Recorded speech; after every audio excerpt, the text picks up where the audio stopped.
Je m'appelle Laurent Valette, je pêche les carpes depuis 1986 exactement. C'est à pêcher on va dire en 86 c'était le début, 87 c'était une pêche qui m'intéressait beaucoup mais sans plus, et en 88, alors là j'ai tout abandonné, la pêche au cou, les carnassiers pour pêcher les carpes, uniquement les carpes.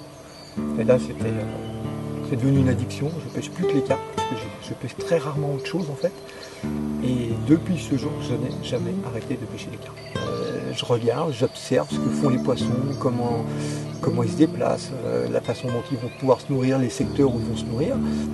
Il faut toujours essayer de se creuser un peu la tête pour pouvoir prendre des poissons, savoir quelle stratégie de pêche on va employer, quel est l'appât le plus adapté pour pêcher. Il faut apprendre le plan d'eau, il faut essayer d'avoir une certaine connaissance du cheptel du plan d'eau où on pêche pour mettre en place la stratégie la plus plausible pour prendre un maximum de poissons. Je n'utilise strictement jamais le bateau.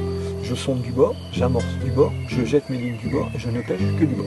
Gravir des étangs, des retenues de barrage, un grand plan d'eau, il y a toujours moyen de pêcher du bord. Tout le temps. Il suffit de maîtriser un petit peu la technique de sondage et vous pouvez pêcher du bord. Ça évite déjà beaucoup de problèmes avec le bateau. Et puis moi, ça m'a permis de pêcher des plans d'eau qui étaient complètement délaissés. Parce qu'on assiste à un problème, c'est que qui dit plan d'eau dit bateau. Et quand vous avez beaucoup de bateaux sur un plan d'eau, vous stressez très vite les poissons. Et si on stresse très vite les poissons, il y a un moment, ça ne va pas passer.